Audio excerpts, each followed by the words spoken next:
Welcome to Craft and Geek, the podcast about cosplay, making, and all-around geek life. I'm Eric. Hi, I'm Jackie. I'm a new member of the Spice Girls. New member of the Spice Girls, okay. I like Jackie. She gives herself a new designation every week.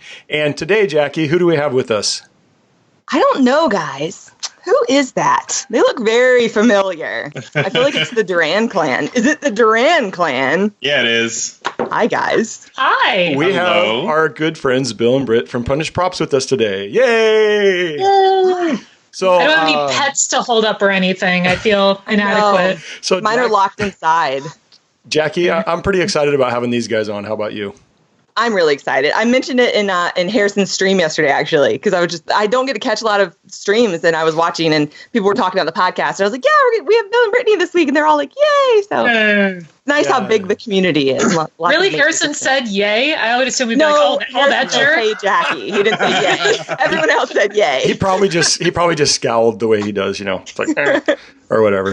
But yeah, we're super excited to have you guys on. I think I can speak for both Jackie and I. She'll have whatever to say too. But you guys with Punished Props and all of your amazing work for the community. Really one of the biggest inspirations for me to really dive into where I am with cosplay and prop making and content creation and doing things like podcasts and all that. So we're just really excited to have you guys here and be able to talk about what you do and where things have gone for you in the past few years. So thank you so much for being here. Thank you for having us. Yeah, you're most welcome. Both of you guys who have both been on our podcast, I know. the Prop Live Q&A, so we're happy to reciprocate. Oh yeah, that's the other thing. I met Jackie because of you. Because I had never even heard of her until she guested on Prop Q&A, Prop Live Q&A, and I was like, hey, I kind of like this girl. Oh, cool. Now we're best buds. Yeah. Who would have thought? Bringing makes together. It's funny for me to say because it's hard for me to imagine that people probably don't know who you are. But just in case there's somebody listening that doesn't really have any idea of what's this Punished Props thing? Can you give us just I'm sure you have a condensed version of what you are at this point in your career and what Punished Props is. So do you mind giving us a little spiel? We can do that. It took us a while, but we finally figured out what Punished Props mission statement is. Woohoo! An actual mission statement. That's a thing you're supposed to do when you run a business. Apparently. We're still working on the business plan. Okay. Yes. 5 years in, we figured it's time to figure that out. But our mission is to transform passionate fans into confident, skillful makers. So we got into this because you say maker and not cosplayer. Right. When you cosplay, you're not just a cosplayer. That's the thing. The major thing about all the skills that we help teach to other people is that they can translate to so many other things. Yeah. Our hope is that someone may think, oh, I can't get into making stuff. Oh, except that I want a gun from Destiny. So they make that, and that inspires them to make the next thing and the next thing. And then they're the person that makes the spaceship that I fly to Mars. Yeah. That's true. Well, that's great. The designation of a maker is definitely something that I personally have been striving for as well. It's I love cosplay, I love conventions, I love all that, but really I try to encapsulate more. I'm a maker, and that can go in many different ways. Mm-hmm. Yeah, I relate a lot more to the makers, I feel like, than the cosplayer. Even though I look crazy and you think, oh, yeah, she's probably a cosplayer, but I like the mentality and the community on the maker side more. Me and my friends struggle with this a lot. We've talked about the divide and unpopular opinion, whatever you want to say. They are not the same. They really aren't. And there are cosplayers and makers alike, and I'm one of them. But I don't know. I just really like my down to earth, more grounded kind of maker buddies. There's some mean people in cosplay community. And even when we're in costume at a convention, we're just talking about how we made our costumes. So it's no matter what we're talking about how we made stuff. And because it's oh, how'd you make that? Oh, it's super fun. And for me too, and I get questions a lot about why I'm into cosplay. And for me, most of the time is spent in the shop, right? Mostly sanding, unless I can convince Eric to do some sanding for me. So I gotta love that part of it, right? A tiny fraction of that time is spent wearing a costume at a convention, having loads of fun. And for me, that part is really about showcasing the technical challenge I gave myself to build this ridiculous thing. So that's the end product and the showcase about the thing. And nothing makes me more happy than when I'm wearing a costume and someone comes up and asks me, how did you make it? And I'm like, well, grab a seat. I'm happy to tell you every single step of the way. Yeah. Well, it's great too. Like just in the past year, especially, people come up to us when they guess what we made the costumes out of. They're getting it right now, because it's either say like thermoplastics, like Warbler, or some kind of foam. Whereas before they were like, I don't know what wizardry this is. They're like, I've seen a video somewhere on this. Is that made out of foam? And I'm like, yes, it is. It's really neat. I'll have someone say, oh, they'll come up to poke my armor, like, oh, is this foam? Like, yeah, it is. And they'll say, oh, that's really cool. I read that in a book. And I'm like, yes, I wrote that book. Yeah, that book traveled to 12 states with me. It went with me everywhere when I traveled. I take the book everywhere. That's funny. That first book has probably it probably needs to just be flipped through with gloves at this point, because like so many people have browsed it at the table. They're like, what is this? So speaking of the books, you're talking about your Foamsmith books, right? Where's your Buy My Book shirt, Brittany? Yeah, did you see Benny's? Did you guys see Benny's Buy My Book shirt? That was so cute. They're adorable. Cute. I love it. And foamsmithing, right? So I have a question about that. Is foamsmithing a word that you coined? I think so. Yeah. Yeah. I think someone else has the website. Wait, can you copyright that word? I don't know. No, it has a really big tag on Instagram, like foamsmith, foamsmithing. Both have like, quite a few 100,000, photos at any given time. So I think I got that started. Yeah. Well, I think adding smith to the end of any kind of making thing is just a thing, like woodsmith or whatever. Right. So it's like it's just a cutesy way to say that. Right. Well, but can I tell it? Here's the story how I got the name though. So, and this came up the other day because I saw a Top Pot donut truck the other day, which Eric, being a Seattle person, knows the wonderful magic that is Top Pot donuts. Yes. Their tagline is hand forged donuts, and the logo is this big muscly dude with a hammer, like forging cute. A donut. Mm-hmm. And I saw that, and what I ended up doing is making my own logo. That's a dude with a hammer, but with a chunk of floor mat, and. My first, I don't use that anymore, but my first books that I put out on making foam armor use that logo. And in fact, the outline is Will Morgan, because he was in my shop and I just took a picture of him. I love Will. That's awesome. Right. And that's how it came up with the idea of, foamsmith. And then I just named them because the first time I wrote the books, I called them foam armor fabrication or something boring like that. But then when we rewrote the volume as a print book, we called it the Foamsmith book.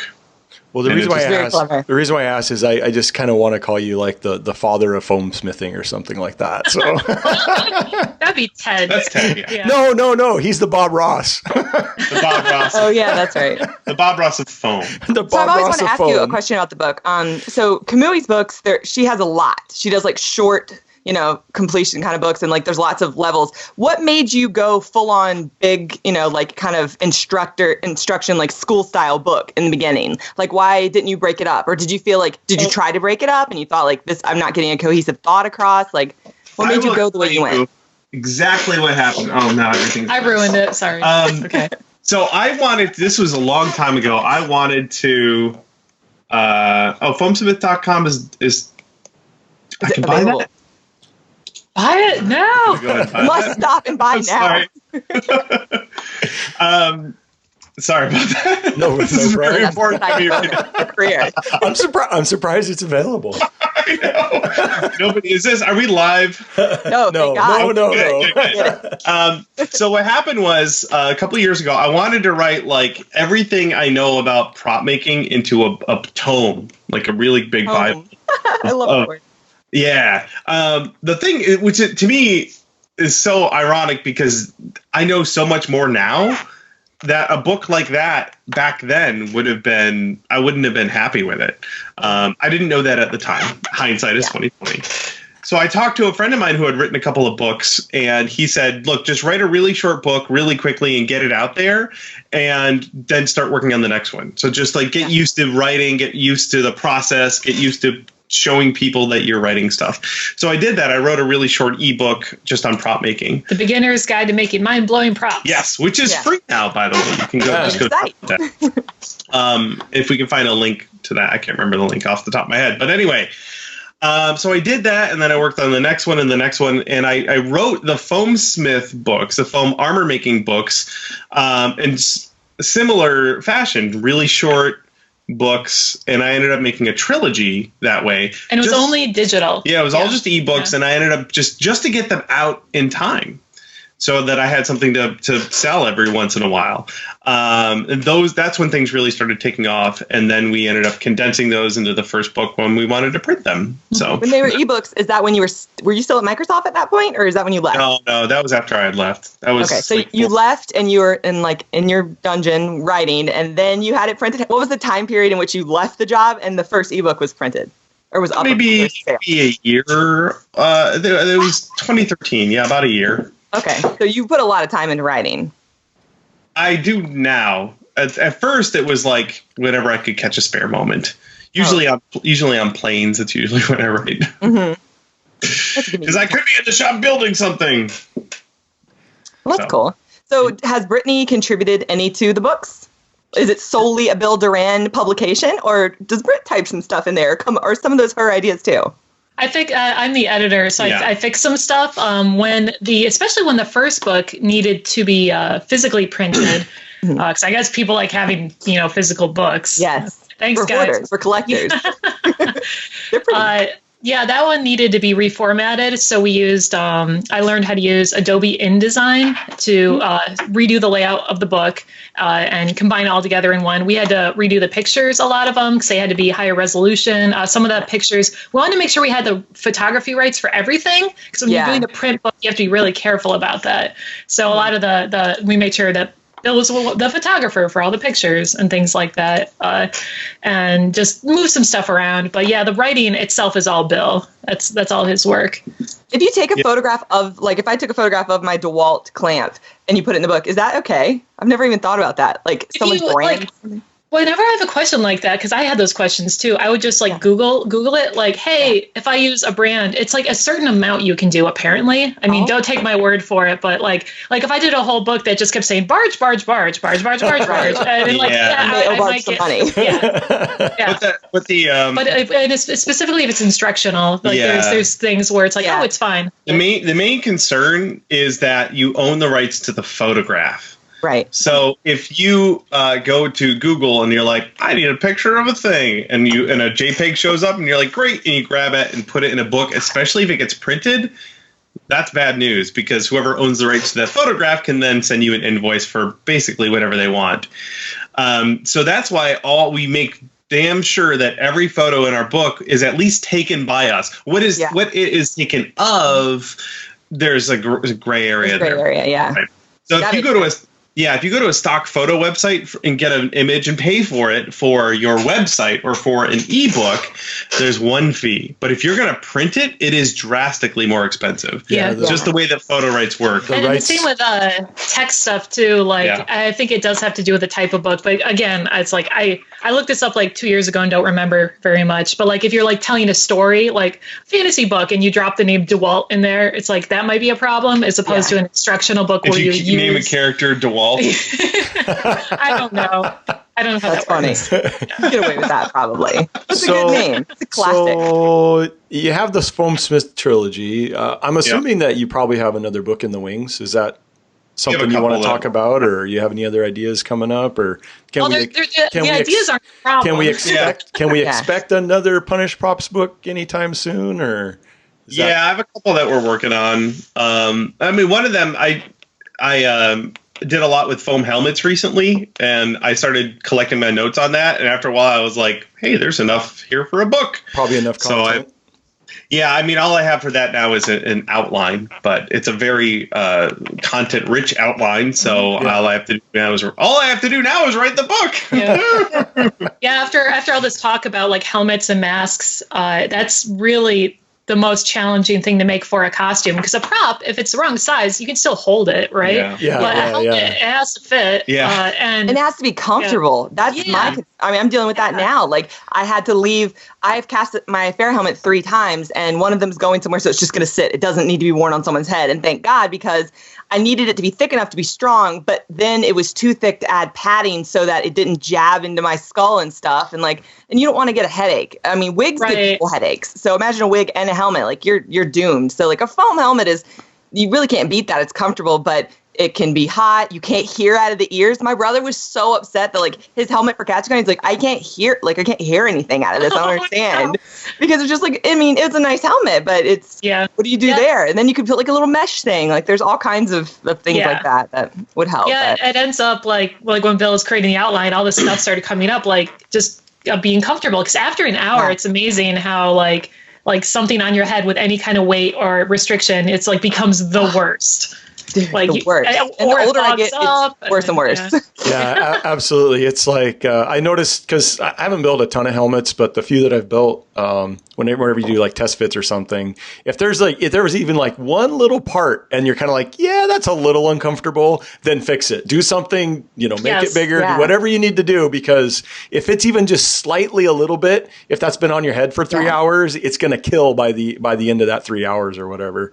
Didn't you just make a helmet that was cutting your ears, Bill? That was Rob. It was Rob, his Iron Man helmet.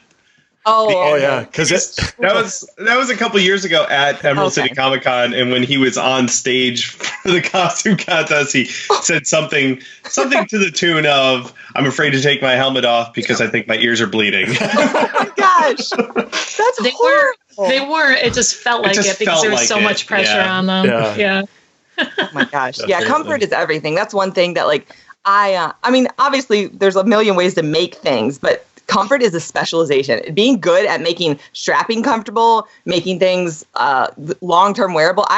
Everything I've ever made, I make it so I can wear it for a full work day, not like a couple hours. I don't have anything that's fine for just a couple hours. It's all fine for if I have to walk. I worked King Variant for 12 hours and then walked back to my hotel in the streets of Philadelphia. So like, because that matters to me, because if it's comfortable for 12 hours, it will be comfortable for 2 hours. It will be super comfortable for 2 hours. And being uncomfortable makes me an unhappy person. Like high heels. Nobody's nice when they wear high heels. Like, what are you doing wearing high heels in a costume? Are you crazy? They make wedges for a reason. Get some Dr. Scholl's. Like, and with guys, it's the same way. Like, I mean, helmets and restrictions on your chest, on your arms, all the bicep armor, like not being able to move your arms a lot. Ugh, I hate that. Yeah. Well, it depends. Like everyone like has their favorite reason to cosplay, and there's this I love seeing these kind of costumes. I just personally would never want to wear them.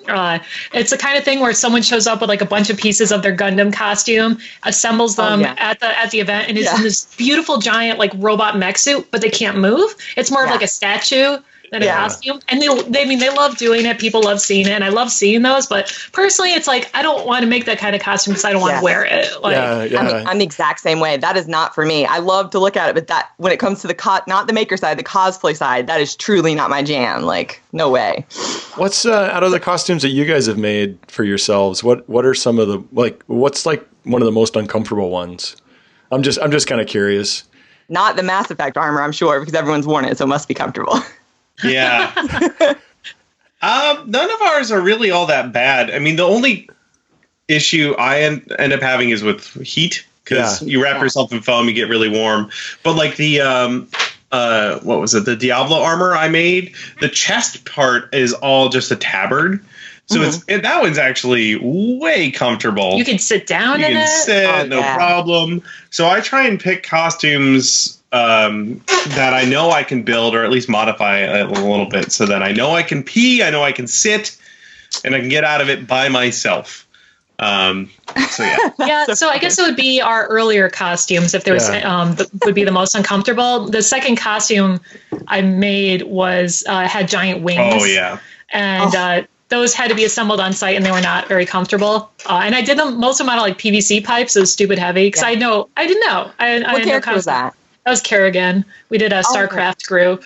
And wow! Oh my god! Yeah, I forgot that you did a Carrion. That's awesome. Yeah, oh my gosh! Don't look it up. It's fine. How long looking it up right now. How long were you in it for? We were in it all day too. It was ridiculous. That was PAX 2000 something 9 2010 10. Oh, it was a long time ago.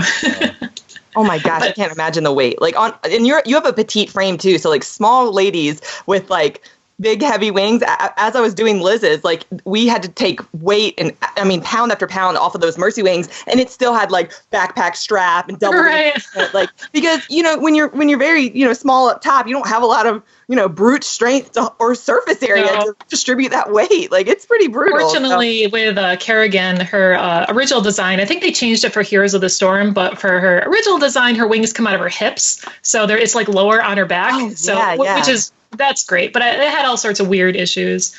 Oh, Bill's looking at pictures. Great. So the one really burning costume question I have, and I know, Bill, you've probably never been asked this before, but I see your Lord Shaxx helmet back there. I mean, how do you see out of that anyway? Yeah, never been asked that. You're gonna get eliminated if you can't see out of that. You're getting eliminated, right? You're not making your whole costume. I'm serious. We were at was it? Oh no, it might have been PAX. I mean, you stand there for like 10 minutes, and 20 people are like, "How do you see out of that? How do you see out of that?" Yeah. You don't. You don't. I mean, you don't? It's like, okay. You put the helmet on. There's a tiny hole. I can see out of one eye at a time a little bit. But if I take it off, I can see everything. Yeah. So I just pose until it sounds like everyone's done taking photos, and then I take the helmet off. Problem solved. Speaking of random people posing, I don't know why this popped in my head, but so this household, love Destiny.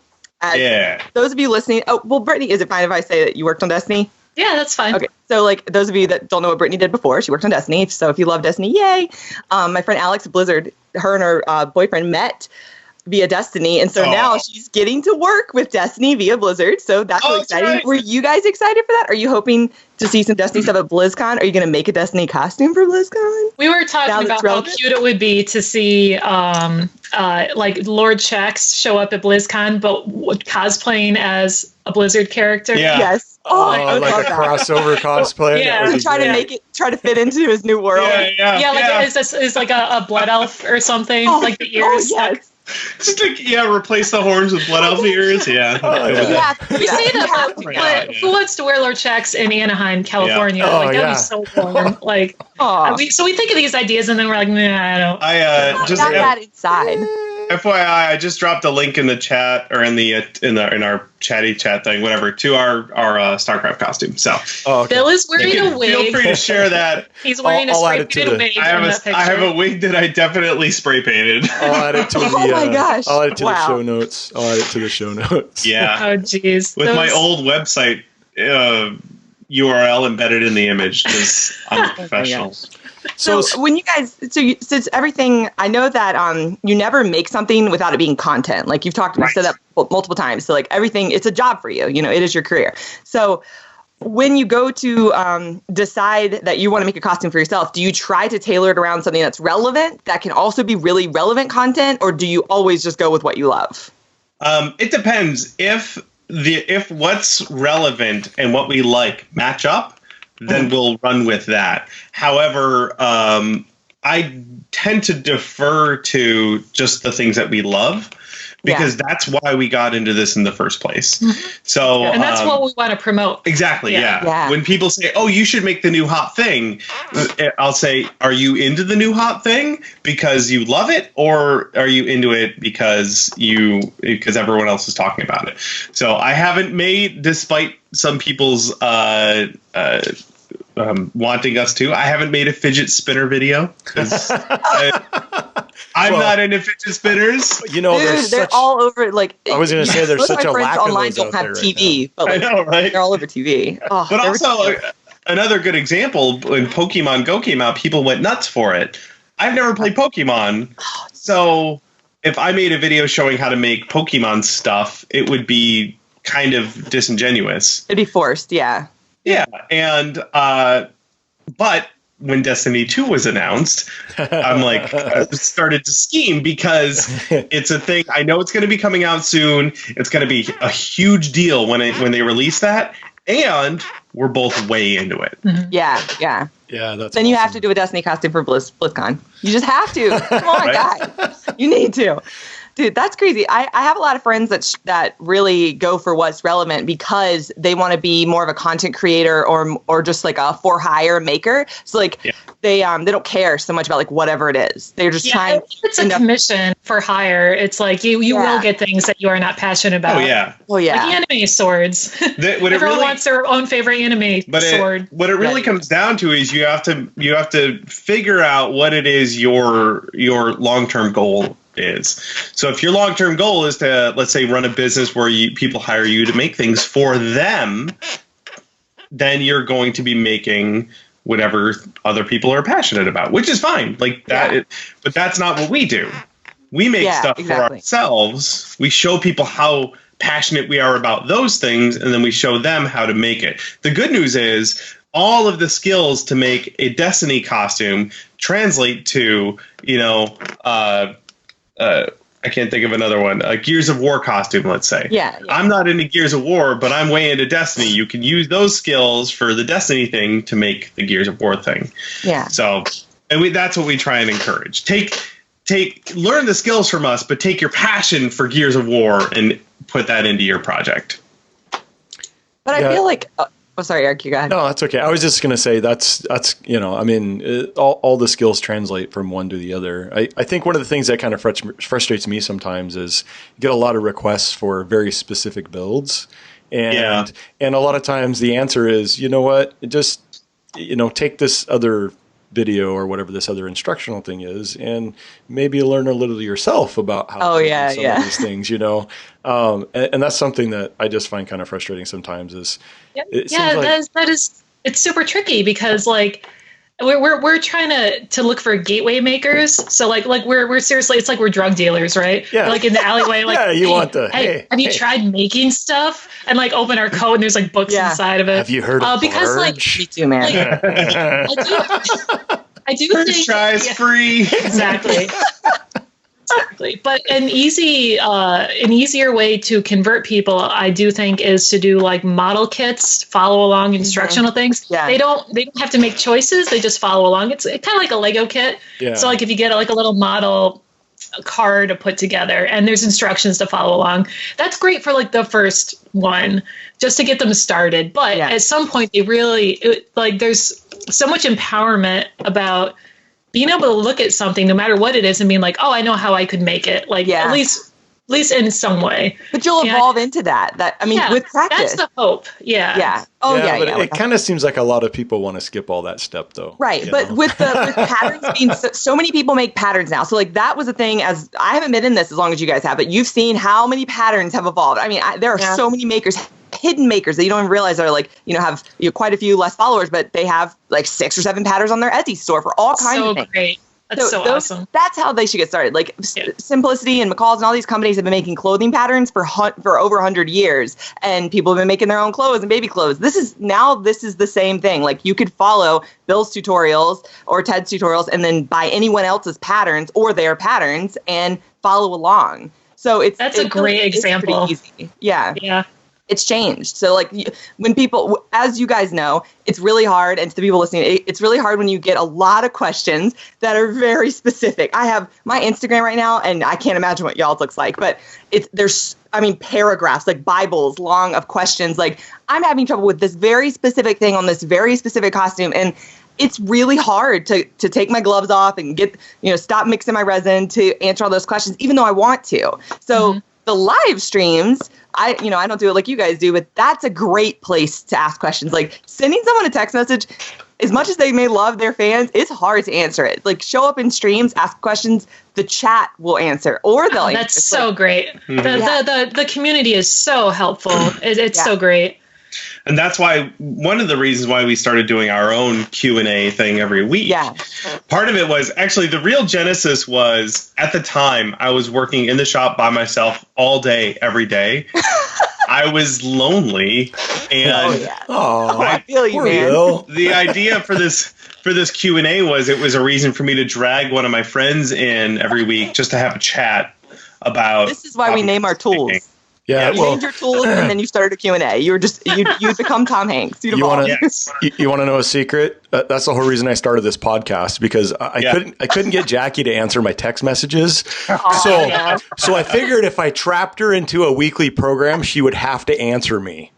I look forward to it. It's a day to like look like a human. So like today, after I'm done, I'm gonna go to the bank and do normal things, because otherwise I'm so dirty all the time. Like, I'm just a dirty kid. I have to bathe all the like I don't know. I just have to bathe things off myself I didn't realize I was gonna ever have to deal with. Like you realize like your legs are powder pink from like Bondo, and it's just so creepy looking. But you go to the store. You go to the store looking like that anyway, and then someone asks you if you sell drugs. Yeah. That's Oh, well, I luckily have not gotten that. But I look like a hoodlum a little bit. You actually had people ask you if you sell drugs? Bill specifically. I was covered in like paint and stuff. Yeah. I kind of got the feeling that guy was asking everyone for meth. Gotcha. Yeah. But you fit the MO anyway, huh? Hey, that guy looks like a drug dealer. I should ask him. So I want to I have a lot, as you guys do too. We have a lot of friends that like look at people that do something as a career and they're like, that's exactly what I want to do. They don't know what it's like behind the scenes, but they see it and they're like, that's what I want. So I have so many friends, and you guys do too, that want to be like Bill and Brittany. Like they love, that they're a couple making together. They quit their awesome jobs with two, BA companies that tons of people want to work for. And they're like making stuff and content, from their home. So I look at it and I'm like, yeah, but how the heck, dude? Like, what are they doing in their free time when they get it? And how are they motivated? Is it ever like, oh, I'm dying? Like, how do I get up and do this every day? Like, to me, being in my shop all the time, I have to separate home and shop. That's why I needed a shop. And you guys do some stuff in your home, but have you been able to really separate like home? You posted something a long time ago, Bill, where you're like, I had to motivate myself where it's like, well, you're at home, so it's not that like close the door and go to work thing. So it's like your work and your home are mushed together, so you can sit there and kind of sit on your computer for longer than you should. So how do you stay motivated, and how do you schedule? A couple of things. One, when it comes to like having left another job, don't assume that job satisfied everything you wanted out of a career. And I used to work at Microsoft. Brittany used to work at Bungie. They were both very good jobs, but we wouldn't have left them if they satisfied everything we wanted out of a career. So don't assume that it was that I was like giving up something amazing at Microsoft. Well, I think that's the truth about any kind of industry. If you're not entrenched in it yet, especially if you're younger, you romanticize about what it would be like to work there. And it really depends on the position. Like when I was at Bungie, the people who work there are incredible. Like they're super nice. It's an awesome organization. Like I had a great time, but the actual work I was doing, I was in the QA department, and it wasn't that the work itself was that boring. It's that I was never that great at it. Like I would put in my hours and I would do the work, but I really felt like I'm not very good at I assume things, and I'm not like good at like analyzing bugs and stuff. So I wasn't that great at the job, and I felt like I wasn't making that much of a difference because of it. So it's like for me, and I got to work closely with the designers a lot because I would run play tests for the newest builds for the game, and what I saw that the designers had to do, I was like, to me, I didn't really want to transition over to that, seeing the kind of work they were doing. So I was like, then that would have been my future. So I was like, well, I don't really want to go in that direction. But someone else, that could have been like their favorite thing. Mm-hmm. So it really depends. And so with me, when people like to ask me, like, was it hard to decide to leave your job? And when I think back on it, I was like, not really. Like, we didn't have a lot of risk. So we had, Britt still had her day job. All I could think was, if I quit my job, I get 8 more hours in the shop. I could do this 16 hours a day. Yeah. Right. So it didn't at the time, and still didn't feel like I was giving up all that much. Yeah. Well, and again, 8 more hours in the shop, that's the romanticizing of like someone being like, oh my gosh, Bill gets to spend all day in the shop every day. I want that. It's like, that's not what Bill gets to do. No. And we're learning. There's all this kind of assumptions when it comes to having your own business, and there's actually a really good book on the subject called The E-Myth Revisited. Yes, and it talks about the entrepreneurial myth thing about how, like, when you start a business, you have these assumptions about how you're going to run it, and then by the end, you hate the work you do because you're doing like everything, and it's like that's not how you're supposed to do it at all. Right. But there's So yeah, we've been learning over the last couple of years how to do more time management with that. Yeah, and that's a big enough subject that, I mean, you even made a video about it, the pie video, right? The time management and how it was really just an excuse for me to buy 2 pumpkin pies. Hey, you know what? Pumpkin pie so much. Any excuse to buy pie, I don't care what it is. I'm there. I'm there. If you want, when we're done here, I'll go buy some pies and bring them to you because that's the only excuse I need. You know, we'll just have some pie. How's that sound? So when it comes to the whole work-life balance thing, that's something that we struggle with a lot too. We're getting better about it lately, but we live upstairs and our shop is in the basement, and there will be days where I wake up, maybe have breakfast, drink my coffee, and then I'm like, oh, there's a thing I got to check in the shop, and I go down to the shop with my coffee. I do that one thing.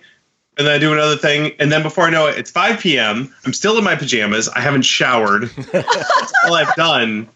And all I could think at that point, I'm like, this is not how a human should do this. This is not appropriate. Sound familiar, Jackie?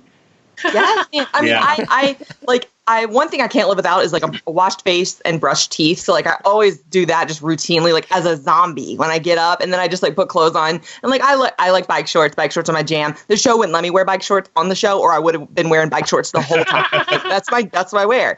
So it is that kind of, you get caught up. You get out here and you get caught up in time. It's hard. Like I have friends that set alarms for things. Like, what the heck, dude? I can't live like that. Like, I'm not going to set an alarm like, all right, only do this for 1 hour and go back inside. No. Like, what if I'm in the middle of something? But my most recent video, someone commented on it and they said, are you wearing pajamas in that, Bill? And I was like, yeah, you got me. Because I woke up that day I had my pajama pants on. You know, I had my coffee. I'm ready to go. And I'm like, oh, I fiberglassed a helmet. Let's just go take a look and see how it turned out. So I went downstairs and I looked at it and I was like, oh, it turned out great. I should trim the edges on this. Well, if I'm going to do that, I should film it. So I film it and I trim the thing. And then it's lunchtime and I'm like, oh, the helmet's done. And I filmed the whole thing and I'm still in my pajamas. And I'm like, well, I watched that and I didn't even notice it. Yeah, I have to use that footage because it's done now and my pajama pants are in it. But that's also how your favorite pajama pants become shop pants too, correct? Oh. You know what? These pajama pants, fortunately, which I'm still, by the way, it's 11:48 right now and I'm still wearing them. Because whenever I do something like that, I'm always like, okay, I'm just going to do this one thing and then I'll change my clothes. And then I don't. And then invariably. I'm really upset about that, and though. Like, I hate that all my clothes are shop clothes. Yeah, It's like no matter. And it's like I'm not even working with resin that day. And it'll be the end of the day, and I'm looked down, and there's resin like all over my pants. And I'm like, I didn't even touch resin today. Where did this come from? Trust me, I know. Like, So did you guys see the video I posted? It was my shop boudoir, and I like do the camera pan down and I have a hole. And I thought, keep fixing that. And I've worn those like 6 times since that. Like I just wash them and wear them again because they're shop pants. And that's just the tip of the iceberg of like how homeless I looked that day. I have these like shop tank tops, and I bumped into something that was curing, and it was silicone. Oh, it was Rebound, and it's stuck in the stomach area. I keep rewashing it and still wearing this crazy looking shirt. And like I just washed my comforter for my bed, and I do something I shouldn't do. I take like small detail pieces and I paint in bed at night. There's Angela's leather paint on my comforter. It's not coming out. It will not come out. This stuff is waterproof. Jackie, that gives a whole new meaning to boudoir. You know. Yes, my kind of boudoir is messy and really homely. Like it's not good looking at all. In your bed, painting parts at night. That just cracks me up. Yeah. Well, and that's such a good customer testimonial for Angela's leather paints. They should put that right on their site. Does not come out of my bed sheets. Or clothes, or really off your skin for a while. I had a lot of it all over. Liz, in her new video, she posted like a Hearthstone video. My legs, she comments about my legs. She's like, look at Jackie's legs, because I'm notorious for just wiping stuff on my legs, and I'm wearing bike shorts, so it's all over my skin. And I was going to lay out and get some sun the other day, just like, in my bike shorts.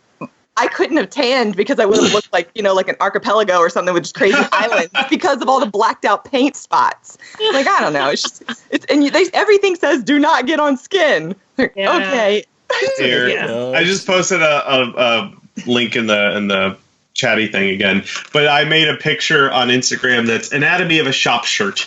It's my orange salmon colored hoodie that I've had for a long time, which if you want to do something fun, go to our YouTube videos, watch a video that I posted recently, and then watch one every year going back, and you can watch the shirt get clean.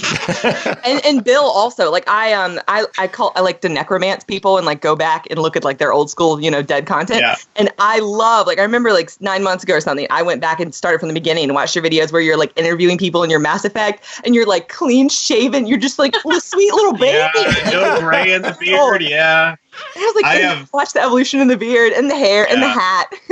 Or even just the way that content's produced, like the video Cat Boss is I think specifically in that video, Bill says, and I'm just going to showcase my props and not do tutorial I'm not doing tutorials.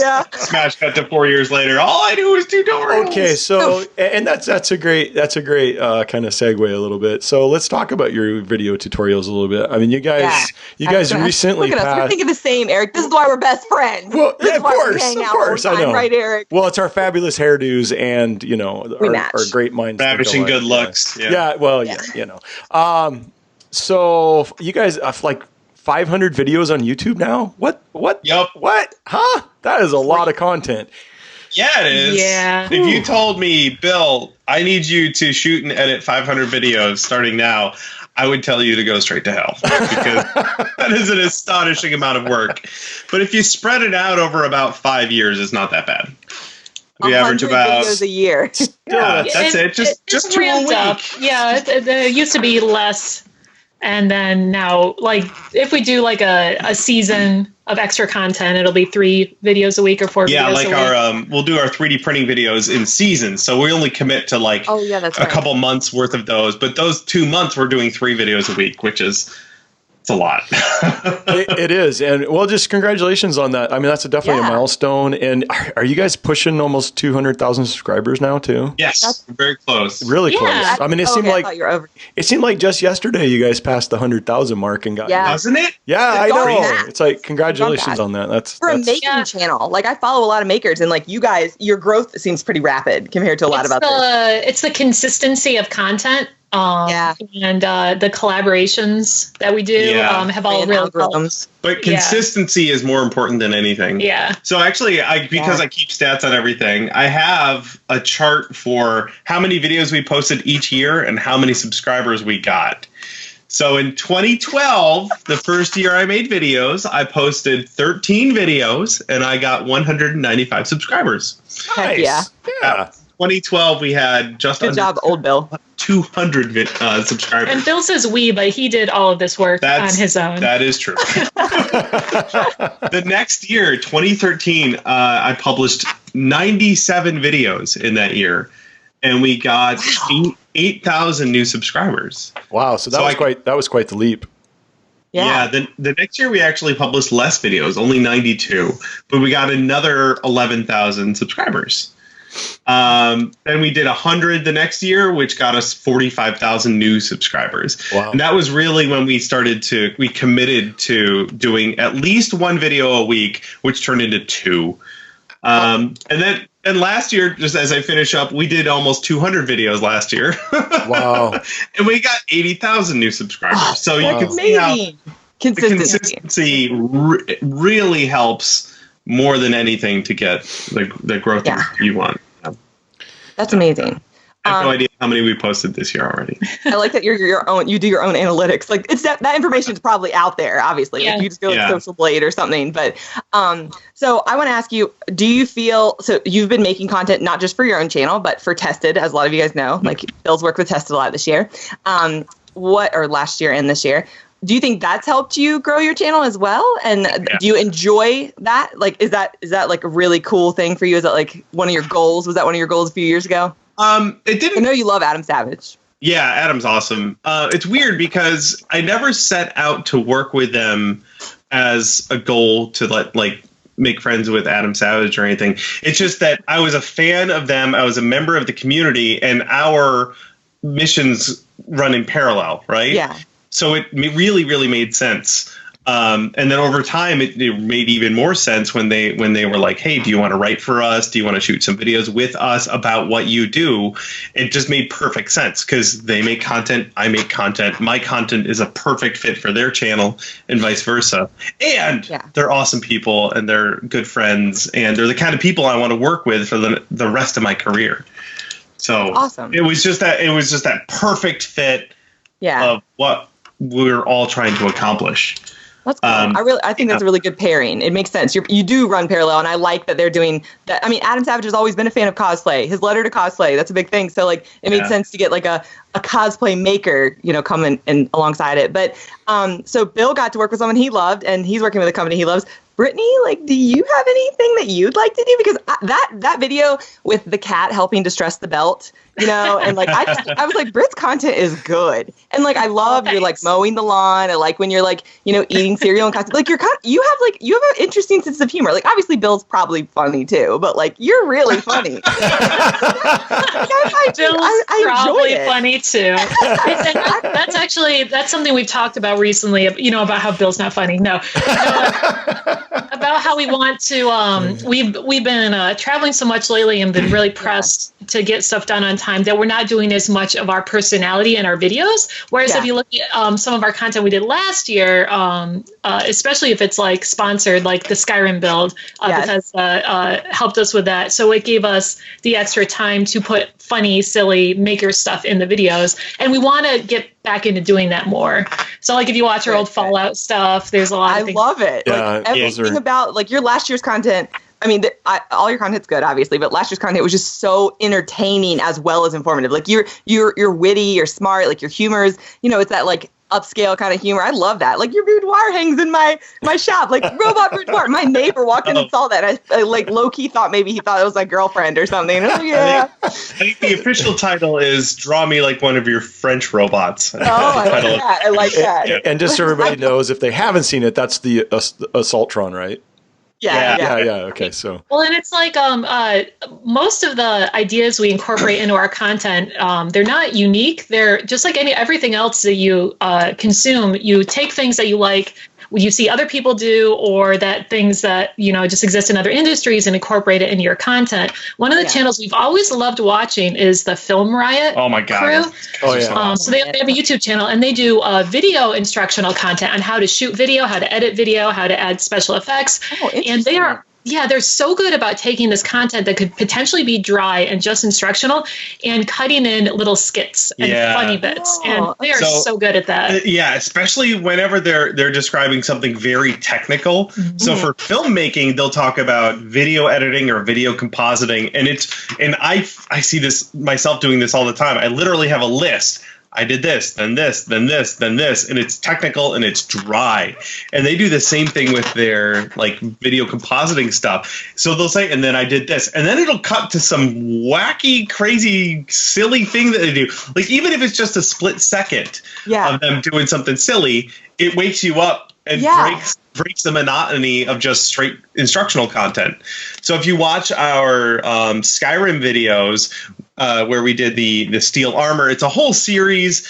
It was a bear of a shoot, and it was a lot of information to cram into those videos. So we filmed Brittany running around in her Draugr costume, like in the car, honking the horn and doing goofy stuff to break those videos up. And the crazy thing is, people love that the most. Yeah. And I do. It keeps them around and they finish the video and they learn something. Yeah. Yeah. It is a really, it's a fun thing to do, but it's also a good trick. Exactly. Yeah. Because if people don't finish watching your video, they won't learn something. So you got to find ways to keep people engaged, keep people watching the whole video. And it makes you're not just an instructor anymore. We relate to you. It's that whole like that wall thing on the internet. Like we still think we know you. We think, your fans become friends. They think of you on a different level than just an instructor. It breaks that wall down. So like, I like that. It's definitely like a peek into your life, and like showing your pets and things like that do that. But you want that's an important tip for anybody out there. Is like, you need to relate to your fan base. You need to you don't have to give of yourself completely, but you need to let them see what you're about, a little bit about your humor, your personality. Your personality is really key. If you have a great one, especially if you're kind of dry and dull, I don't know what to do for you, man. Well, you struggle. That's why. Turn that. Go ahead. Oh, I was going to say, that's why I partnered with Jackie for the podcast. I was like, I really want to do a podcast, but I'm kind of dry. And Jackie's look at her. She's got all kinds of personality. I'm too crazy by myself. I had to have you. This is the perfect marriage for a podcast. If I had a penny for every time somebody's messaged me and said, "Is Jackie really like that all the time?" Yeah. I'm like, yeah. Well, it's fun. She is. It's so funny because Bill actually, some of my friends I've talked to about this know it, but Bill taught me how to make a mold the other night. I posted on Facebook that I could not figure out how to make this stupid hollow finger armor. Luckily, Bill was like, I'll call you on Skype. Let me show you. And this is a rarity. Don't expect this from Bill because he probably had 30 seconds of free time. I don't know. I mean, I felt like I was stealing some sunlight. So it's this little mold, and it's all finished now. So I'm ready to cut it and mold it. I'm really excited. And Bill got to see a rare shop Jackie, no makeup, crazy squash bun on my head. And I was like, I'm so sorry, Bill. It's the LED lights of death. But you weren't scared back into a cave or anything. It's not too crazy. So, but that was so helpful. Thank you so much. It was good. I'm so excited. Do you have a tutorial of that online? Not really. The Kaijudo Gauntlet. Yeah, there's a video of the Kaijudo Gauntlet, but I really glossed over that part. Back then when I was filming my videos, I wasn't really comprehensive, so I didn't film all of that. Yeah, he and that's something you learn over time. It's what do you want your videos to be? Yeah, and it's we found that when we would cut the footage together, it would be a lot of us talking to the camera and not a lot of footage of the thing. Yeah. And if you can look at the analytics on YouTube of when people drop out of the video, and it's usually a normal good video, they won't drop out until the last 30 seconds. Yeah, when part you at say, the end when I'm hey, can you guys maybe buy my book? And they click away. People are nope, I'm out. But if it was a video where I would show a bunch of Bill stuff and then would cut back to Bill talking a bunch, that's when they would leave. Yep. They breaks the spell, the maker's spell, or they're just sick of his face. Yeah. So now our videos will be as quick of an introduction as I can make to get people into the build, and then a solid 5 to 10 minutes of me building something. And occasionally I'll have a video in a part in the middle where I convince people, hey, please buy my book, and then cut back to the build. You're not abusive about it though. It's very classic, Yeah. And I don't do it with all my videos either. But the thing about that, though, is I didn't put that kind of thought into a lot of my early videos. Mm-hmm. So they weren't that comprehensive.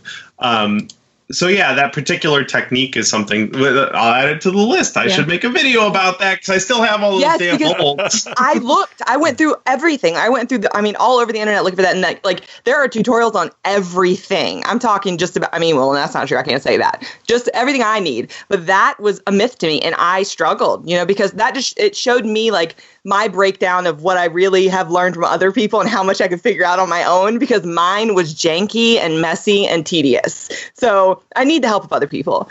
But something I will say is write that down right now. Make sure. Yes, please.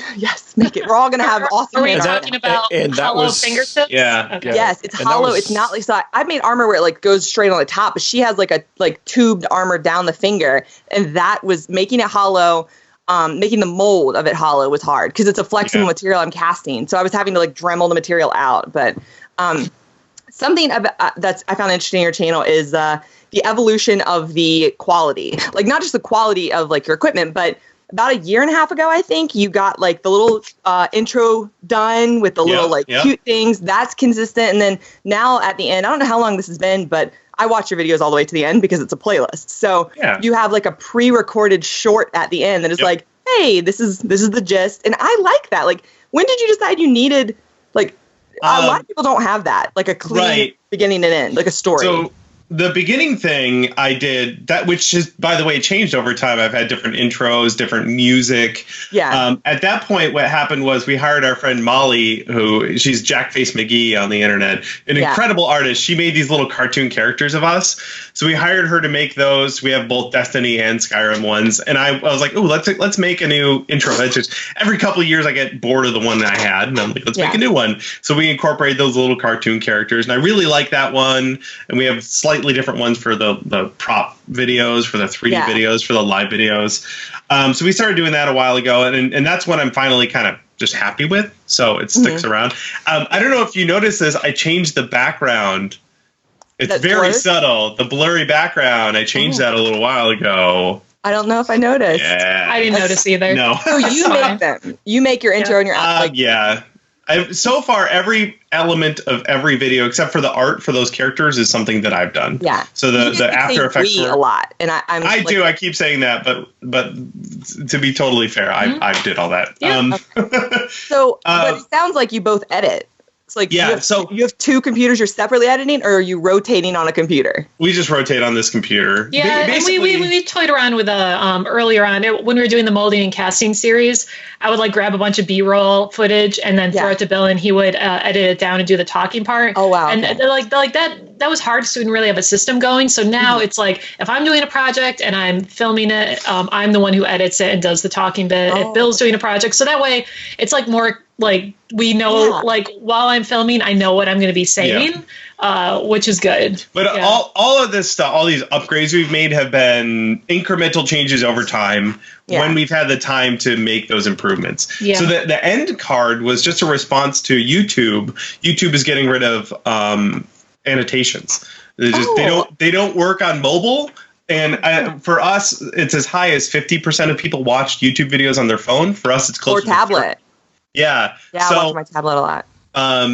So annotations don't work there. They have their new card system and the new end card system. The end card is just the last 20 seconds of a video. That's all you can put in there. Yeah. So I made a 20-second video clip that has spots to add, like links to videos and stuff, and that's specifically to work as well as possible with the YouTube platform. Yeah. And again, we got that idea from Jazza. From Jazza, Draw with Jazza, his YouTube. I know Philly D does it too. The Phil DeFranco show. He has those things at the end. So I didn't know that. That's such an interesting insight. But that I feel like, so for me as a consumer and just completely unbiased, I'm in the shop. I watch a lot of content. I got a big TV. I'm just always watching content, and the packaging matters to me. Yeah. Like I watch like Jack's Films and all these like highly produced channels because I don't know, something in my brain. I'm just so stimulated by like a very clean intro or series setup. And so your channel, I've been watching a lot of other like animatronics channels and stuff. And like I have one friend that has a good one, but a lot of them are just like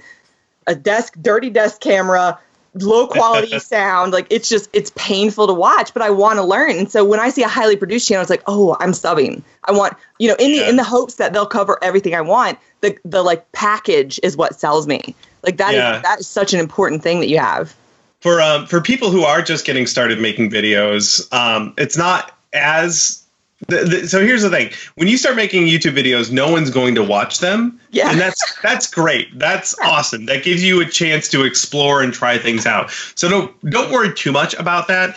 Yeah. It has taken us 5 years to get to where we are now, and now that people are watching our videos, I have an incentive to put more effort into those things. So now another thing I do, the beginning of every video, I do as short as possible, me saying, here's what we're doing in this video right away. We're doing this. I'll show some images or video of the finished thing to get people engaged. And then it cuts to our little intro bumper, and then it goes to me blabbing at the camera for a bit.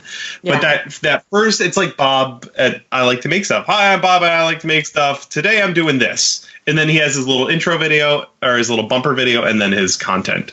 But that's all stuff that we've added over time, and you keep adding it, you keep tweaking and keep changing to respond to your audience, what they like, to respond to YouTube and how the platform works over time. Yeah, so if you're interested in making videos, even if you just have a phone, and use the audio on the phone and the video on the phone, just try making consistent videos, like one a week. Use some free editing program, like was it iMovie or something? Hit Film Express is good. Yeah. I just grabbed that just to tinker with it, but that's free. Just to figure out what you like doing, because there will be like highly produced, awesome videos that are stylized completely different. Like Bob from I Like to Make Stuff loves doing like time-lapsey stuff. So he shows the entire process, but it's sped up, and he does a voiceover over it. And then there are people who just have the camera and drag it around with them and talk while they hold stuff and explain as they're working, and that's so they don't do a voiceover later. And you don't know which one you're going to like doing until you try them all. And you can do both. Yeah. So we do like a highly produced video every Monday that's got a voiceover that shows a build, and then when we do our live streams on Tuesday, I film all of that. But that's more in the moment. That's more like follow along with me on this adventure, and I use the audio directly from the video for that, and people like that too. It's maybe I only notice this because I consume a lot of YouTube videos and I produce it, but also, hey Eric, you got someone sneaking behind you. I saw someone. My wife just came home. My wife just came home. Tell her we say hi. Hi. She's out of here. She's like, I don't want to be on that. But there are different, like Britt was just saying, that there's lots of different ways to produce your content and try out a lot of things and see what works for you. Just like any other kind of making, just do it. Just try stuff. Sitting there thinking about how you want to do it is it just sits there in your head. Instead, just produce stuff. Like, don't worry about the quality so much. Just keep making stuff. Yep. Huh.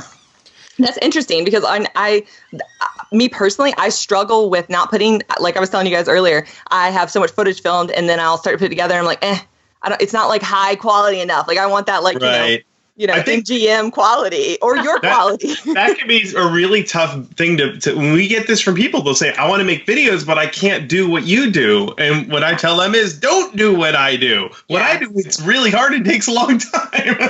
That would be insane. Only a crazy person would do what I do. Yeah. Do what you do. Do it the way you can do it. Mm-hmm. But more importantly, just get your content out there consistently. If you have a friend that likes editing, just dump all the footage to them. Yeah. And let them have a go at it. If you have that friend who likes editing, send them my way. Yeah. I have a few friends that pay people to edit for them. Like there's a famous cosplayer that has an editor that works with her. So it's like that's a great idea. Most of the really big YouTube people that we've met they either split the responsibility or they hire someone to edit. We'll be at that point at some point, because really all I should be doing is filming and building and filming, and then I can take that footage, send it to someone who will do it, by the way, way better than me, and then I can just keep building and filming. Yeah. So and don't lose all your cash in the beginning trying to do that. Like exactly. Like they've said, work up there 5 years. That's a great like you said, you don't really have a business plan, but really. You've had a semi-business plan in your head because you've been smart about when not to overinvest. So speaking of building, I know you guys had a little bit of a break for a while there because it seemed like you traveled and conned for like 2 months solid, right? Yeah, too much. I was in 7 cities in 6 weeks. Yeah. And you were in New Zealand before that, right? Like not too long before that. Yeah, that was awesome. So now that you're back home and settled and well, because didn't you get sick or something in the middle of all that, or twice? Twice. Airplanes, dude. Airplanes and airports will kill you. What's the current happenings at Punished Props right now? What kind of things are you working on right now, or are you at liberty to say? Yeah, I mean, we can say whatever. We're just making stuff for ourselves. I want to, ever since going to New Zealand, I want to make something Lord of the Rings themed. So I have a buddy of mine, an artist, who is designing a dwarf. It's not a character from any of the movies. It's just a dwarf warrior. Yeah. I want to make something that looks Lord of the Rings inspired. So anyway, that's in the design phase right now. Awesome. I haven't done any work on that, but that's going to be here pretty soon. You started working on a build last night. I worked on that a little bit. So I'm working on, for our Patreon people, working on the Tesla rifle from Fallout. Oh, yeah. So I was working on that last night. Was there something else I was working on yesterday? I don't remember. Is the Dwarf Warrior for you to wear? Yeah. Oh, okay. Awesome. Yeah. The Tesla rifle, that's a 3D build. Is that right? 3D print build? I don't know. It's not. I think it's going to be mixed media. Yeah, a whole bunch of different things. Yeah. So I 3D printed part of it. The part I built yesterday was more scratch built molding and casting. I want to just incorporate as much as many different techniques as I know into the build when it makes sense. Yeah, I gotcha. Yeah, so we have some potential collaborations coming up that might generate content on our channel. Yeah. Especially down at VidCon, Bill will be doing stuff. Yeah, going to VidCon. So I'll hang out with Frank, Ted. Be sure to shoot some stuff with them. Mm-hmm. Yeah. Cute. Yeah. And of course, I've started a project from Destiny because apparently I like that game. So just a little bit. And are you guys what character? It's I haven't really talked about it yet, but I've officially started. What I've learned is if there's something I'm kind of interested in, if I say I'm going to build it or interested in building it, I'll never hear the end of it. Yeah. Like Widowmaker? Yeah, exactly. I never got to play Overwatch, so it's I kind of lost interest. I love the art in that game, but it's not quite enough for me to want to build something from it. Yeah. So, but for Destiny, it's I play that all the time. So now it's another robot character. So like I do. Very cool. I love your robots. They're the best. Me too. I like it. You're very great. You have a great body for a robot too. You kind of remind me of you'd be I think that's part of the reason I'm kind of drawn to those is I like the idea of trying to fit a silhouette of a character, and so it's I'm a good base to add on. You are, yeah. So it's kind of fun to play with that. And are you guys still planning new costumes for BlizzCon this year too, or is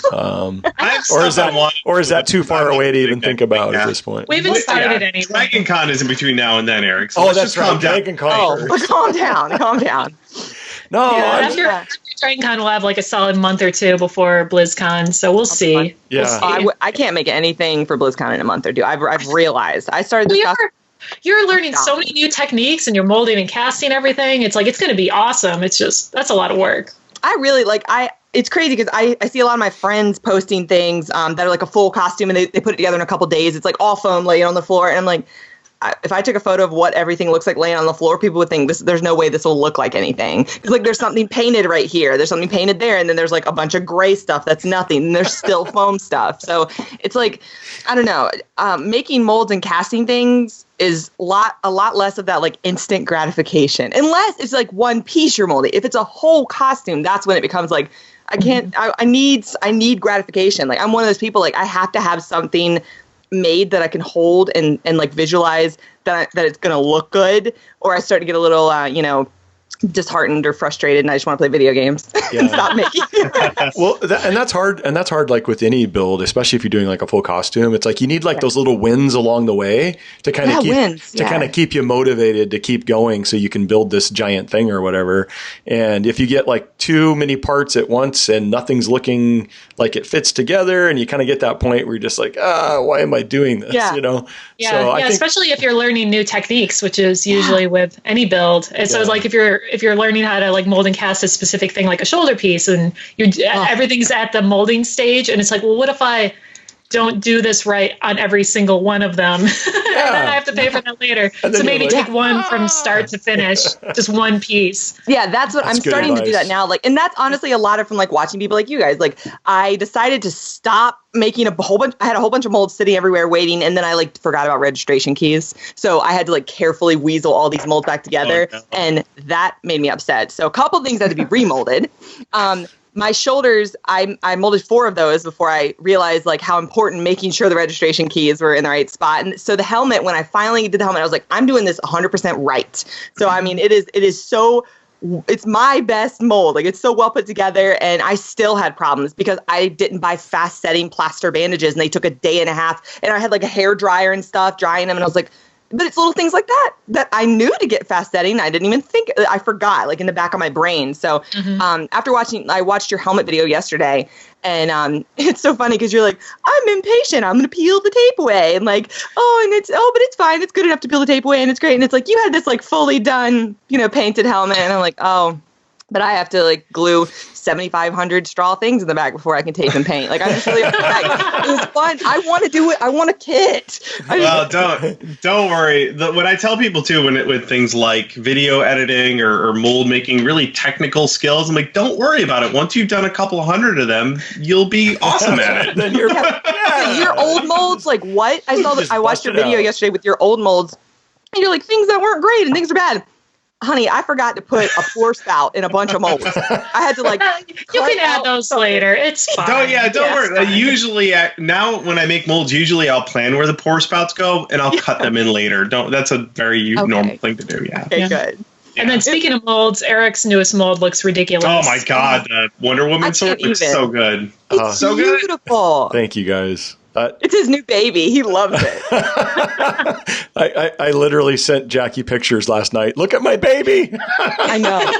It's gorgeous. Like, oh man, I see all my molds around me. It's like, dude, am I ever going to make one that looks like that? Like, I'd have so many air bubbles, it would be crazy. But you have a degasser, and like, I need that. Well, I need a degasser. You know, I'm just happy it's working out because, I mean, the whole reason I built the Wonder Woman sword was just a test. It's like, I think I can do this. I think I can do this by molding and casting, sculpting it first. And it was just kind of like, I just want to see if I can make this happen. It wasn't a commission. It was just something for me to just try to push my skills as a maker. Mm-hmm. And, but as soon as, I started publishing work in progress photos, like there's like an army of Wonder Women out there waiting for that sword. Yeah. And then it becomes like this thing like, man, if I screw this up, there's an army of Wonder Women out there waiting for this sword, And so then it was just I started feeling like really like, what if I screw this up? There's all these disappointed Wonder Women out there, and I just didn't want to disappoint anybody. So I hit a point, I can't remember exactly when it was, but probably like right around when our YouTube started taking off, I had like a day where I realized, I'm like, oh my goodness, all of these people are counting on me. I can't screw this up. Yeah, right? Before then, it used to just be I would be making something. I'm like, this better look good because Harrison's going to see it, and I don't want him to hate me. Right? Yeah. Precisely. But at this point, I'm like, wow, I think roughly 10 to 20,000 people are going to see this video, and they're all counting on me. So I better not goof it up. That's funny. That makes me a little sick to my stomach to think about. And I can't believe you care about that because, like, as a girl, I mean, I feel like I'm pretty like rhino skin and things, things roll off my back. I'm pretty chill about stuff. And so, but I always assume my guy friends, they're like, I don't care what anybody thinks. So like to hear you say you care a little bit, like, man, all right, I feel a little bit better. But also though, I don't want to mislead anyone. I don't want to give people, part of the reason why our videos are more comprehensive now is because I know people are going to take what I've said and run out, spend their money on products. Yeah. They're going to spend their time working on a thing, and I don't want them going into it just ready to fail, right? I want to give them the best case possible that they can do it and succeed, or at the very least know enough to learn better for the next time. Mm-hmm. So I feel it's less about caring what other people think and more about feeling responsible. That's a good way to put it. Yeah. I understand. That's why I share a lot of fails, because I am newer than you guys, and you guys have gotten a lot of that out of your system. And I have a lot of mistakes. I'm always making mistakes. Like I don't have anything in this room that doesn't have a mistake that has had to be fixed. And that's just because I don't know what much of this stuff does. I just buy it, and then I'm like, I hope it works. And you just do what that Bill guy says. Yeah. I'm not like, Bill, what I should get? Thank you, Bill. He put it in the video. It must work. Part of the reason you like to make stuff seems to be learning new skills, and so you just throw yourself in the deep end for fun, and it's important. Like we still make mistakes. We do. We show it in some of it in our videos, but there's too much to put in there. There's a video that came out recently. I don't know if you guys watch Odin's videos. Odin makes. He used to. Yeah, he has his own channel now. He used to just do stuff for the DIY prop shop, but now he has his own channel called Odo Makes, and his videos are adorable. They're really good at showing. Like he just did one on a Wonder Woman shield. It's the newest video, and he had to make it twice, and he showed that, and he just started swearing at one point. It's really good. Oh, I love that. That makes me so happy. The breastplate for the Jaina Hearthstone thing was made twice because I put XTC on it and it didn't cure. It was freezing. It was like really cold in California. And I did something that is just really embarrassing to even say out loud, but I sprayed primer on it thinking like it would dry it out. Well, the alcohol, as you guys know, what that does is creates a desert salt lakes or salt flats kind of crackle effect. Oh no. Alcohol and epoxy, like they don't like each other. And so it was it made, I was an idiot, and it still lives in Liz's garage, the dead one. So, but is it is what tacky? it is. So it makes me happy that like professionals still sometimes have to remake things. And you guys do talk about things like, talking about the helmet adjustments you made for the helmet that you and Bill both, or you and Ted both made one of, and you were like adjusting the fit on you and stuff. And like, you adjust things. So or not everything comes out perfect. The Skyrim helmet, the first one was our prototype, and it was too big. Huge. Yeah. That's right. That's right. Yeah. So which is feel better. Which is fine. I mean, I think something I try and say this as often as possible. Every piece of foam armor I've made, every foam helmet I've made twice. Yeah. On purpose. Yep. The first one is just to figure out the pattern. And once that's all figured out and I can put it on my head and size it and everything, then I redo the whole thing. Yeah, and that's normal. Yeah. It's like it's the prototyping phase, like sewing. Like you can make the whole thing. Yeah, make a whole mock-up, or like 3D printing stuff, and like, this doesn't fit, do it again. Or figuring out the scale for Pepakura. If you have I did that once and printed it out and put it together, and it was this big. I'm like, this doesn't fit on my head at all. It needs to be 50% bigger. Yeah, it looked big enough on the screen. I don't understand. It's hard to. Because we, at least in the U.S. and American schools, we've been brought up to think that failure is bad, and failure means you're not going to pass your class, you're not doing well, you're going to get yelled at or disciplined, and it's like that's how you learn stuff, and it's a bummer that we're kind of raised to like be afraid to show our failures or think you're the worst because you made a mistake, and it's like that's all normal. It's all especially when you're like. So you listening, if you're working on costumes, just remember that everything you're making is a prototype, and it's okay if it doesn't work out because you're the first person to try and glue that thing together. Right. And that's how many times NASA failed before they made it to the moon, and we let them spend like a whole lot of money failing. So exactly, it's fine. This justifies me failing AP US History in 11th grade. Totally justified. Absolutely. So thinking about kind of the maker side of your guys' stuff, it seems like in the past year or two, you've focused quite a bit on 3D printing, and more starting out as a scratch builder, and then kind of focusing on 3D printing a little more, and then just kind of finding a medium between the two. How do you think that the reaction has been? I mean, have you had most people on board with, hey, I like that you're doing 3D printing now, or has it been more like, hey, why aren't you doing traditional builds anymore? I mean, do you ever find like a kind of a divide there, or do you think that most of your viewers are okay with the way things are? So a couple of things. Brittany and I both went to school for 3D computer art. So we got into 3D modeling almost 20 years ago. So the people forget that, like, again, the people in general, very short memories. Yeah. I have a short memory. It's fine. But we tried to make careers out of doing 3D computer art for a decade. It never happened, but we dragged that skill set with us into cosplay when 3D printing became this incredibly accessible thing. That's what's happened in the last 2 years. 3D printing is so accessible, the price point is so low that if you're a prop maker, it's the sort of thing that's, even if you're not going to do it, it's worth trying, right? Yeah. So what we reassured people when we started making 3D printing videos that that we wouldn't become the 3D printing prop channel, and that's true.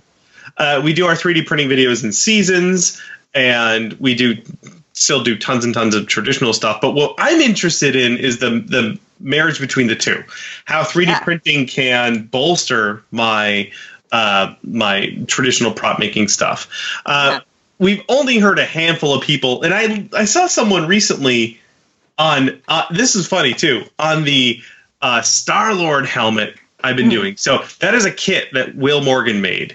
He sculpted it out of clay. I was going to ask you that. Yeah. That blew my mind. I thought it was 3D printed. Yeah. I'm like, that doesn't sound like Will, though. So many comments on that video, people were like, assumed it was 3D printed. Yeah. And someone said, man, I wish you would do more traditional videos instead of 3D printing. And I was like, dude, this is as traditional as it gets. That's a compliment toward Will. There. I know, right? Like, Will should ensure his hands. Like, it's magic how he sculpts. He's helped me a lot with improving it. But like, I thought because the little bits that you painted, I thought those were 3D printed. Oh, crazy. No. Yeah, that's WM Armory for those listening, and he has a build for that Star-Lord helmet on his website, WMArmory.com. If you just search for Star-Lord, and it shows how he sculpted it, and some of them are found objects, like any of the hard surface stuff. So anyway, the people who whine about 3D printing are in the minority, and I don't worry about that too much, because it can be an incredibly valuable tool for the prop and costume maker to add to your toolkit.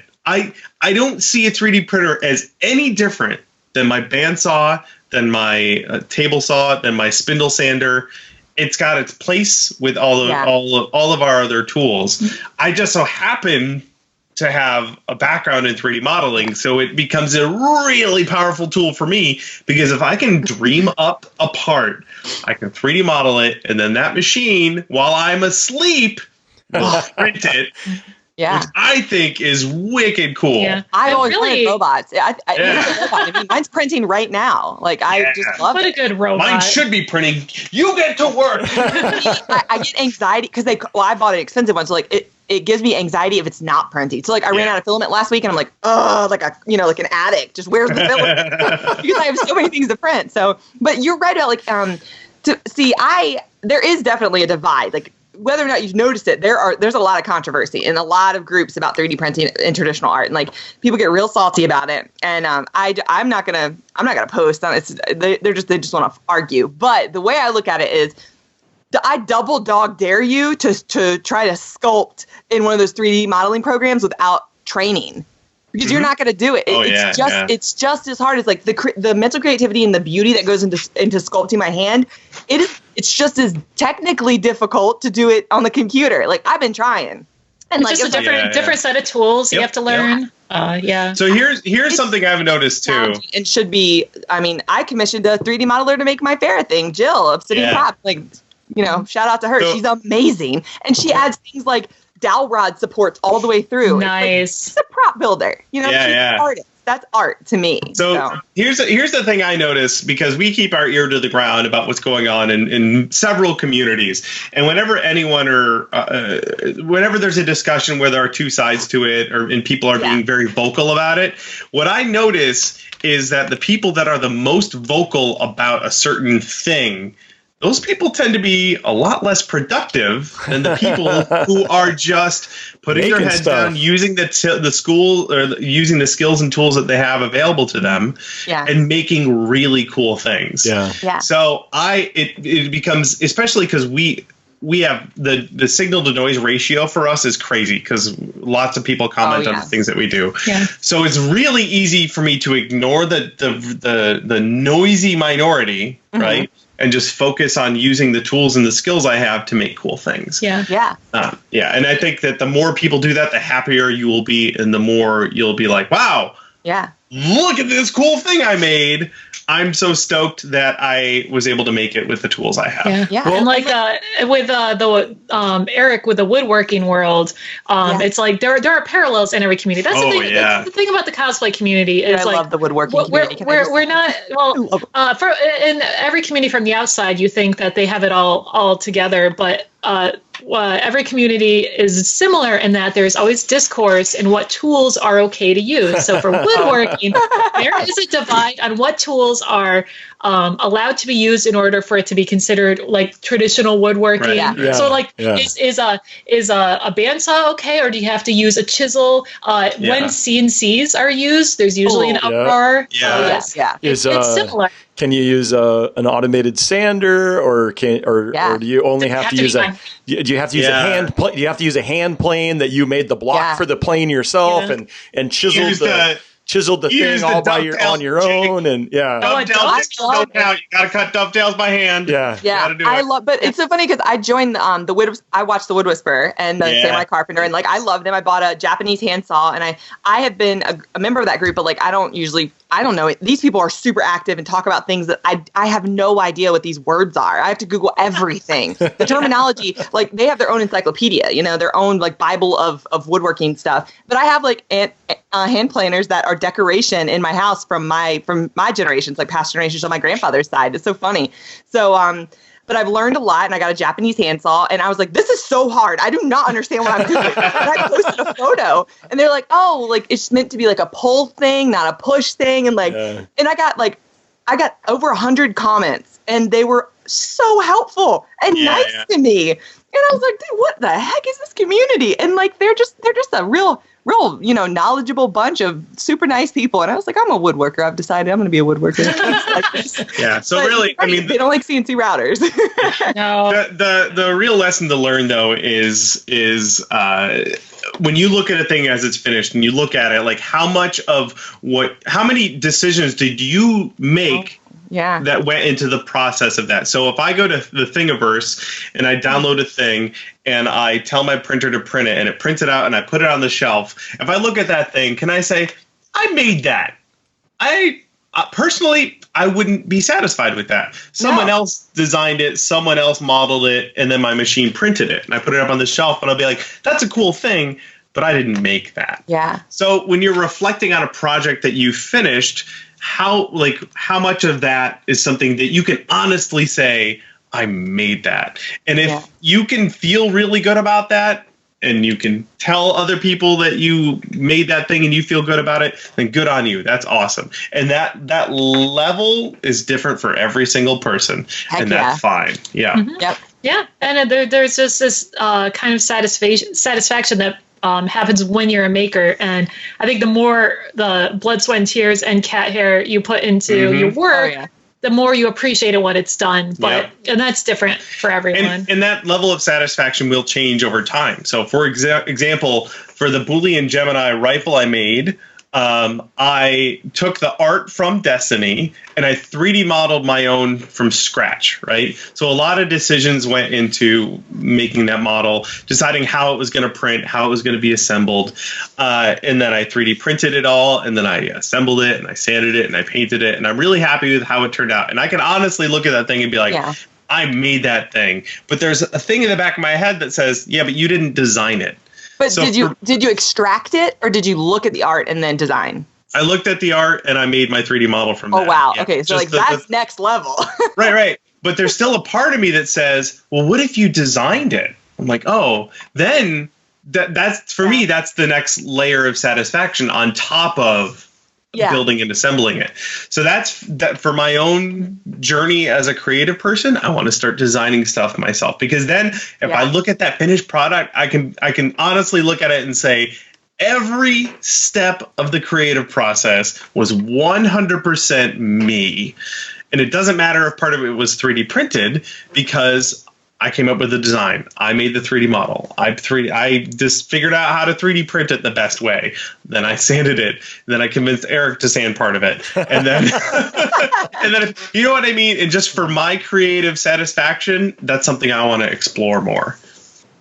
And I think everyone else like do you want to do original designs? I would like to get better at designing my own original content. I don't spend much costume. Yeah, really. I usually need help when it comes to designing stuff, because if I do it on my own, since I don't have the practice, I don't think it looks that great.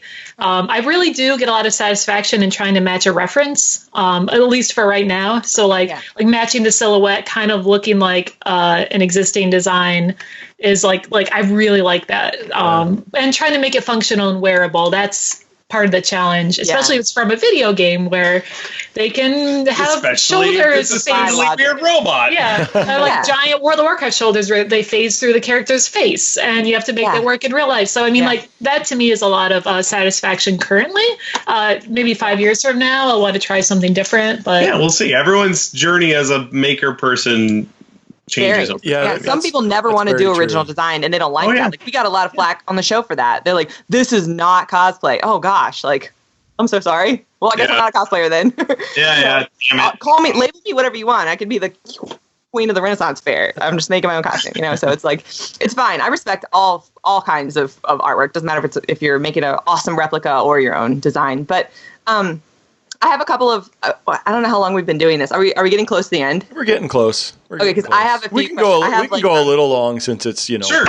I mean, it's Bill and Britt, so I mean, as long as they want to stick around. Yeah, lay it on us. We're ready. Well, I just have like a little quick fire thing that I would just think about for you guys because it's cute to have you as a couple. So the first one is, do you think one of you is better for your skill sets? Does one of you have like a superior skill set in something like editing or 3D modeling and otherwise? Like, what are your different skill sets? What's Brittany the best at? What's Bill the best at? In your careers together? Oh, I was to say, Bill's been doing this way longer, and he is better at everything punished props related, I would say.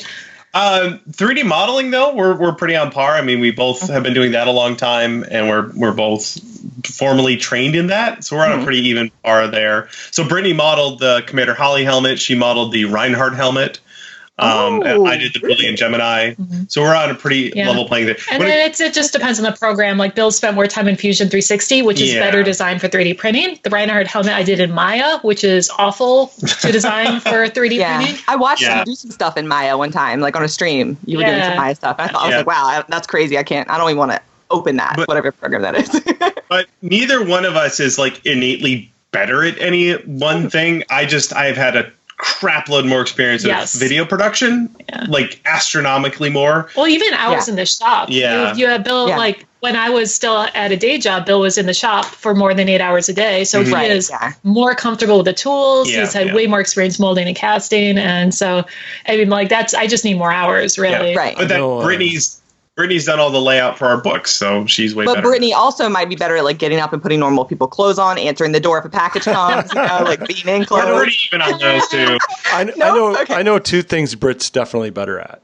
Drinking all the whiskey when Bill's out of town. Well, that's a fact. one is hitting her head on the shop ceiling. That's true. And the other is glitter in resin. I mean, she's a master at that. Oh yeah, and glitter outside. Didn't you just and glitter everywhere? Glitter on it. No, we are 0 days glitter free currently. We are. Cat hair and glitter. If you buy anything for punished props, you're getting it. So Okay. Another question.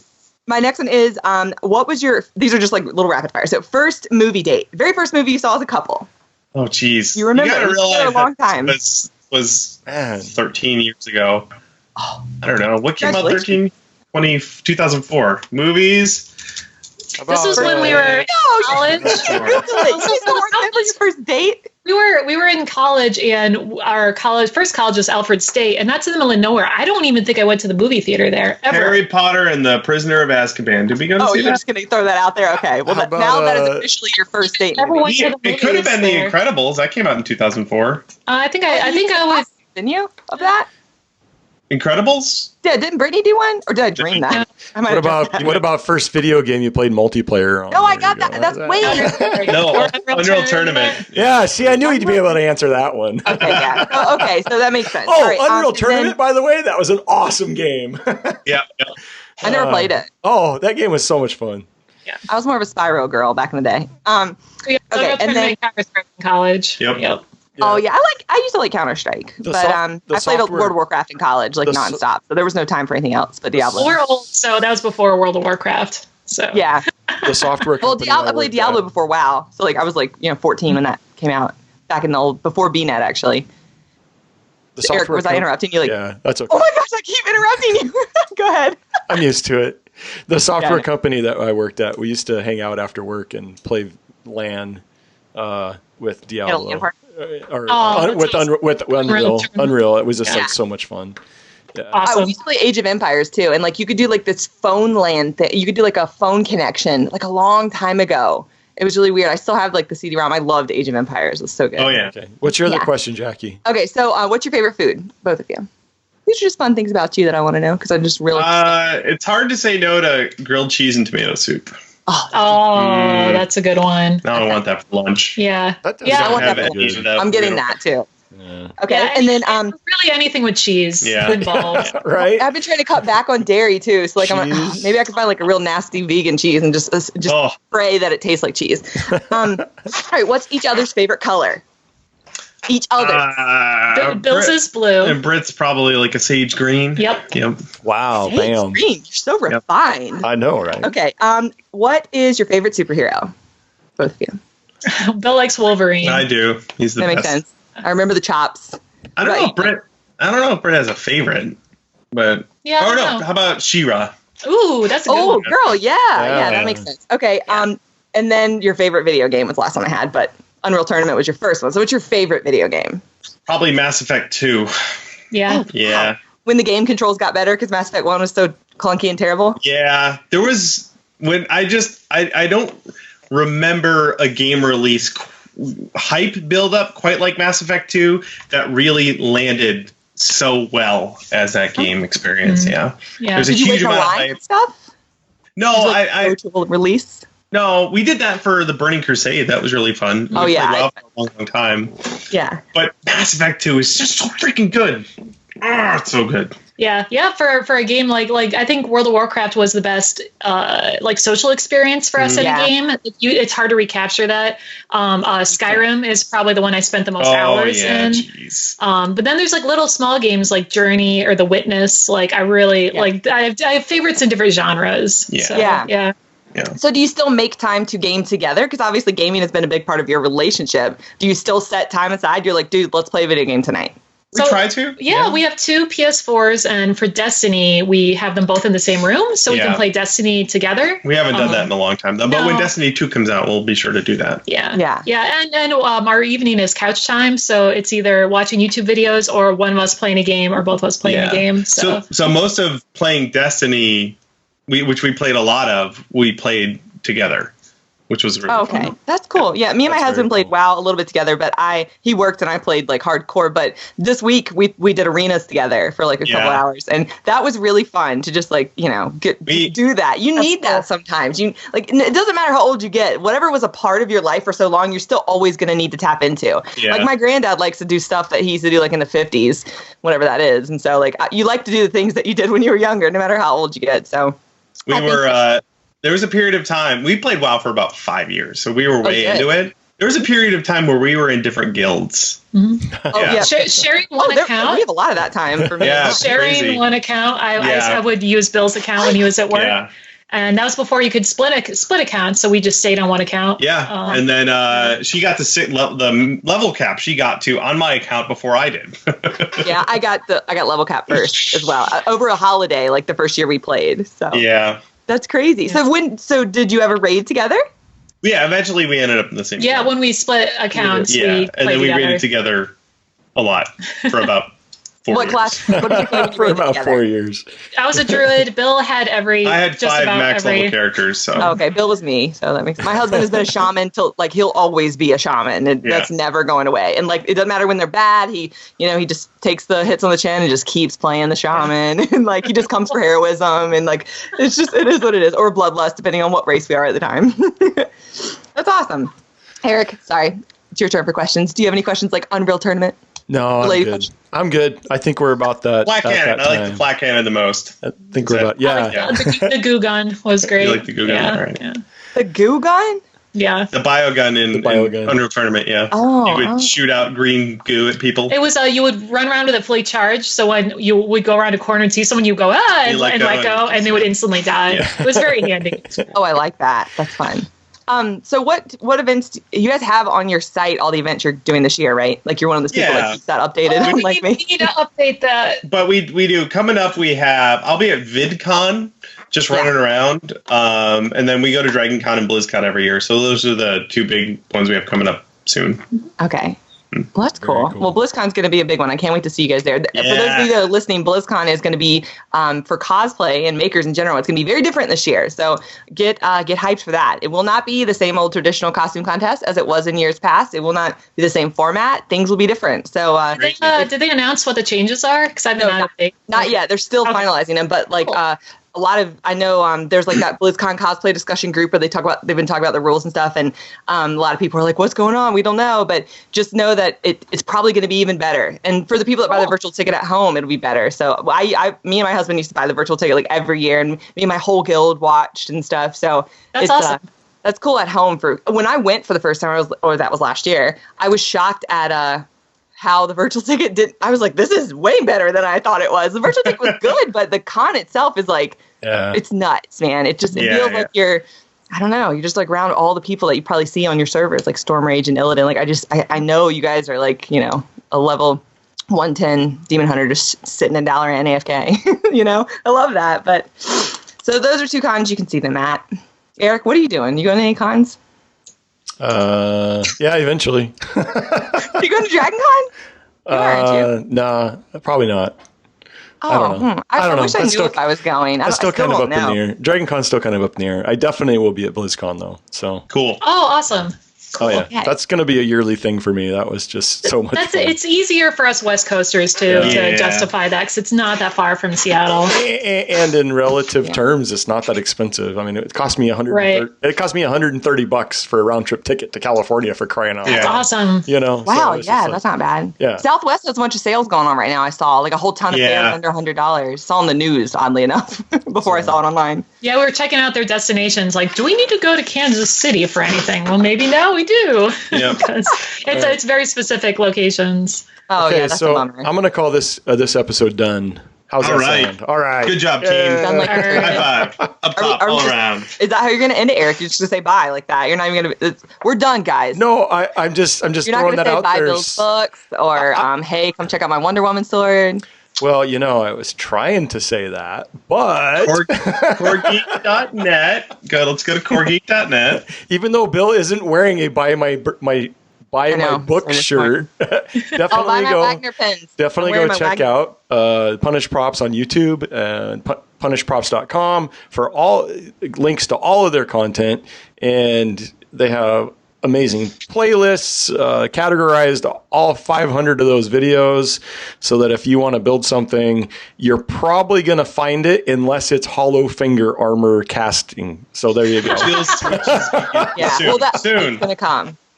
I mean, you can watch Brittany's video, and even Britt, who was like who was talking about how she was not a seamstress, I saw her using you were using Wonder Clips to hold your stuff out, and I was like, girl, you fancy. Like, Wonder Clips are my jam, because I'm learning it from you guys. So do you guys have any final parting words for our listeners? Anything? Words of wisdom. Just keep making stuff. Wisdom. Just try things. Just keep trying things. It's like watching our YouTube videos is great and all, and I appreciate that you do, but just try something. Give it a go. Yeah, just whatever it is. Pick a thing that you really like. Try and make it. Very cool. Well, thank you guys again. We're going to say goodbye, and thank you for being here for Craft and Geek. Yes, thanks for having us. Thank you. Till next time.